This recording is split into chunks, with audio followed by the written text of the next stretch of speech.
Mamie, je m'ennuie, y a rien à faire. Oh, bah c'est lui qui va m'ennuyer s'il commence comme ça. T'as qu'à faire la musique avec les légumes. Alors après le tuto pour fabriquer son sifflet en carotte, le tuto pour décorer son sifflet en bonhomme, eh bien cette fois-ci, on va faire le tour de toutes les petites astuces pour faire en sorte que ton sifflet siffle à tous les coups. Alors pour commencer, le choix de la carotte. Si on a une carotte en pointe, eh bien c'est pas ce qu'il y a de plus pratique. Parce que quand on va percer ici, on risque de sortir de la carotte et de la fendre. Après, si on n'a pas le choix, qu'on trouve que ça dans son jardin ou que ça chez le petit producteur du coin, eh bien dans ce cas, on va pouvoir quand même l'utiliser, mais à ce moment-là, il faudra la couper ici pour pouvoir percer dans ce sens, parce que là, on a plus de chances de percer sans sortir. Si jamais ta carotte est fendue, comme ici, ou si tu l'as cassée et qu'elle elle traverse, que le trou passe de part en part, eh bien, c'est simple, on va la reboucher. Donc pour celle-ci qui est déjà cassée, on va remettre un petit bouchon dedans. Alors pour la carotte qui est fendue, on va la recouper à l'endroit de la fente. Et pareil, on va refaire un petit bouchon en plus. Et on va venir poser le petit bouchon. Et comme ça, avec le petit bouchon, on va venir refermer la fente de manière à ce que la carotte soit bien fermée. Ça, c'était la réparation des carottes percées. On va parler des différents endroits où on a percé. Alors, par exemple, ici, vous voyez, on a percé un petit peu en décalé.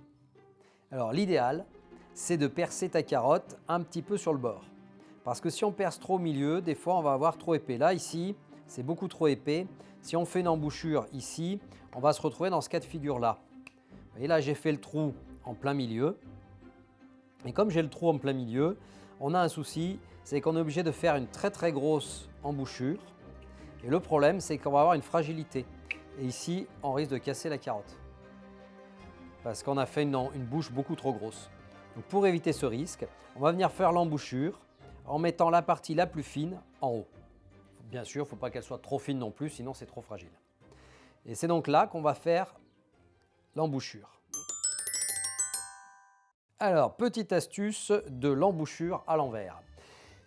On peut régulièrement se tromper au début quand on n'a pas l'habitude et faire la partie droite ici et la partie en biais ici. Ça, c'est exactement ce qu'il ne faut pas faire. Nous, on doit faire l'inverse. On doit faire une partie droite là et une partie en biais comme ça. En général, quand on en est là, il vaut mieux recouper et refaire une embouchure.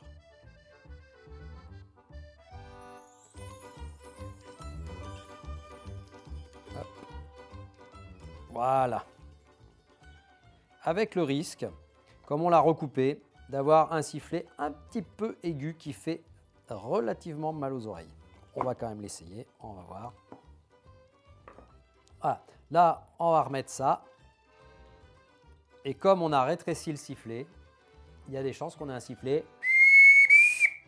très aigu.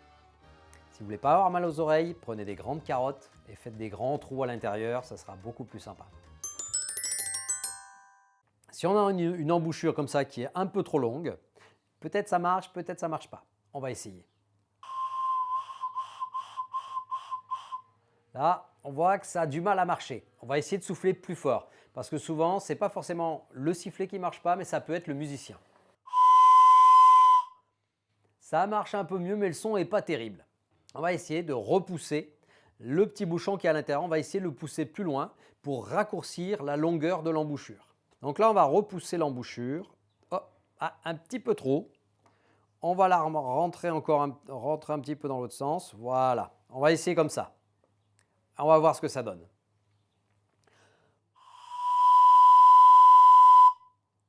On a un son qui est un petit peu mieux. On peut essayer un peu plus loin. Et là, le son est plus clair sans avoir besoin de souffler trop fort ou pas assez. Alors là, on a un joli son de vent dans les arbres, mais on n'a pas un son de sifflet. On va essayer un truc, c'est qu'on va retourner le petit bouchon. Parce que je l'avais coupé un peu en biais, vous allez voir. Je renlève le petit bouchon et effectivement, on voit bien qu'il est coupé en biseau. Ici, il est très peu coupé. Ici, il est beaucoup coupé.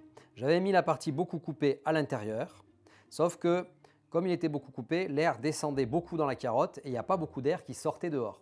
Et pour que ça siffle, il faut qu'il y ait autant d'air qui rentre qui sorte. Donc on va retourner le petit bouchon du côté où on a moins d'air. On va le mettre comme ça, on va le pousser. Hop, et on le pousse comme d'habitude jusqu'à arriver à fleur ici.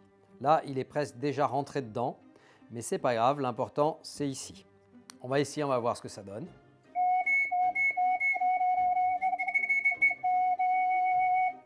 Là, on a de la chance, ça marche parfaitement bien, puisqu'en plus, en soufflant fort ou doucement, on a deux sons. Le son grave quand on souffle doucement, et quand on souffle fort, on a un son aigu. Donc là, c'est parfait. On pourrait laisser comme ça. Alors, parfois, quand on va souffler, là, on n'a strictement rien. Là, on voit que le problème vient de l'épaisseur du bouchon. On a beaucoup trop coupé le bouchon, on a une ouverture beaucoup trop grande. Donc, on va l'enlever et on va en faire une autre. Voilà. On voit bien le bouchon ici qui a été coupé plus de la moitié de son épaisseur. On va prendre un autre bouchon ici qui est beaucoup moins coupé, qu'on va pouvoir utiliser. On va le remettre à l'intérieur, à la place. Et ça marche beaucoup mieux. On a un autre problème parfois, c'est que la bouche est trop petite. Ici, on n'a rien du tout. Déjà, on a un sifflet très court. C'est pas facile à faire marcher. Et en plus, la bouche est beaucoup trop petite. Donc, on va recouper la bouche. Hop, hop. Voilà. Là, on a une bouche beaucoup plus grosse. On va voir si ça fonctionne. Et là, ça fonctionne.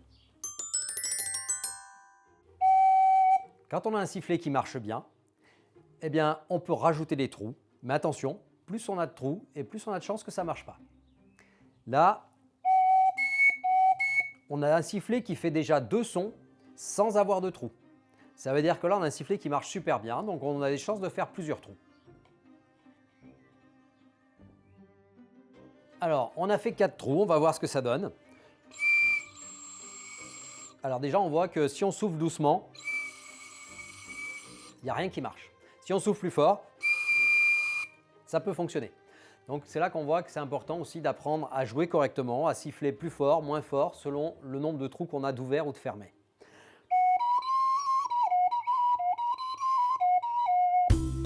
Mamie, je m'ennuie. Oh ben, arrête un peu ton cinéma sur le tube là, va plutôt fabriquer des trucs en vrai 3D.